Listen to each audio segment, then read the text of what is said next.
কি বায়াস প্রশ্ন করেছেন, কারণ আপনি ছাত্র দলকেই দেখেন, আপনি আর 5টি প্যানেলকেও দেখেন, আপনি স্বতন্ত্র প্রার্থীদেরকে আপনি ইলেকশন কমিশনের কর্মকর্তাদেরকেও দেখেন। শুধু খালি আপনারা ছাত্র দলের কথা কেন বলেন?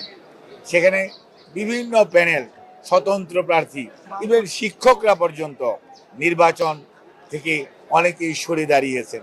নিশ্চয়ই সেখানে কোনো না কোনো কারণ আছে। কেউ যদি স্বৈরাচারকে পুনর্বাসিত করতে চান, তাহলে এই ধরনের প্রহসনমূলক ব্যবস্থার আয়োজন করবেন, যেটি সত্যিকার অর্থে শেষ বিচারে ভালো বলে পরিগণিত হবে না। আপনারা লক্ষ্য করছেন ইদানিংকালে ষড়যন্ত্র হচ্ছে বাংলাদেশকে দেওয়ার জন্য, বাংলাদেশের গণতন্ত্রকে বিপদগামী করার জন্য, বাংলাদেশের গণতান্ত্রিক শাসন ব্যবস্থাকে প্রলম্বিত করার জন্য বিভিন্ন ষড়যন্ত্র দেশ এবং বিদেশ থেকে হয়েছে।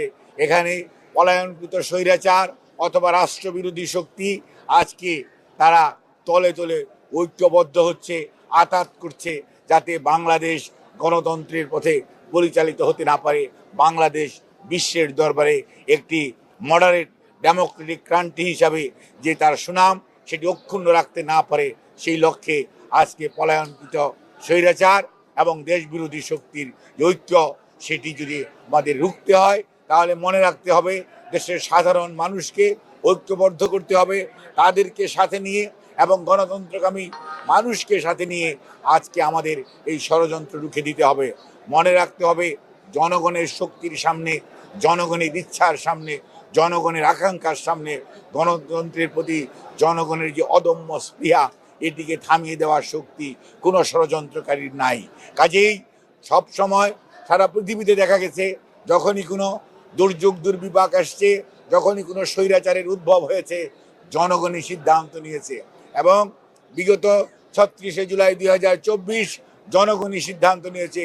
ছাত্র জনতার আন্দোলন ছিল বৈষম্য বিরোধী আন্দোলন, সেই আন্দোলন এক দফার আন্দোলনের রূপ লাভ করেছে জনগণের অংশগ্রহণের মাধ্যমেই।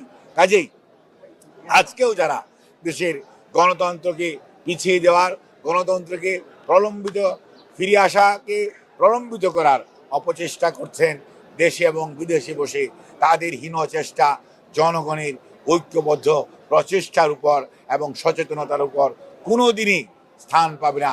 জনগণ শেষ বিচারে জয় হবে, এবং জয় হবে গণতন্ত্রের, জয় হবে মানুষের অধিকার আদায়ের সংগ্রামের, এবং জনগণের সিদ্ধান্ত নেবে আগামী দিনের সংবিধান কি হবে, আগামী দিনের সংস্কার কি ধরনের হওয়া উচিত।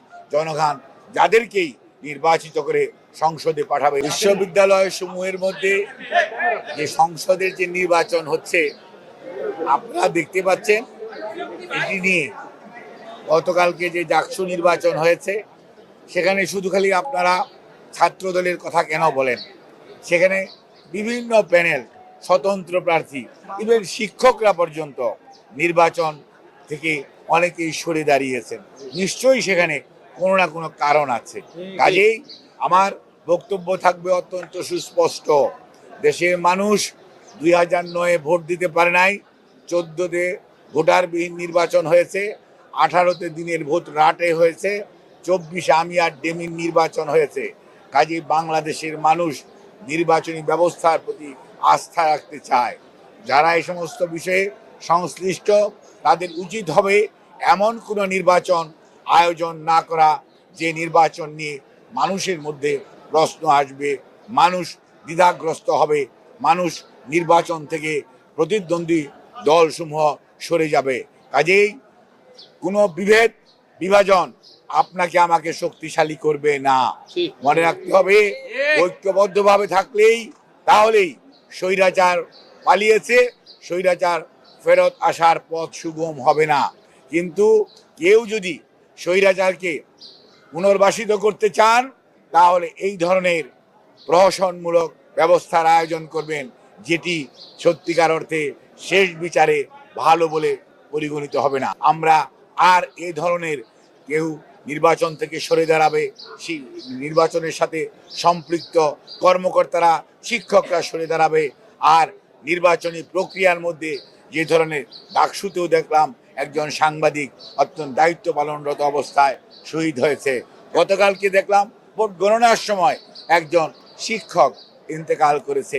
আমরা কোনো অবস্থাতেই এই ধরনের পরিস্থিতি যেটি অ্যাভয়েডেবল, অর্থাৎ আমার শারীরিক সুস্থতা কতটুকু আছে বা নাই, এগুলো কিন্তু সত্যিকার অর্থে অবশ্যই দেখার দরকার। এবং এ ব্যাপারেও আমি বলবো ভবিষ্যতেও খেয়াল রাখা দরকার, কারণ আমরা এই ধরনের মর্মান্তিক দৃশ্য আমরা চাই না। আপনাদের সবাইকে ধন্যবাদ।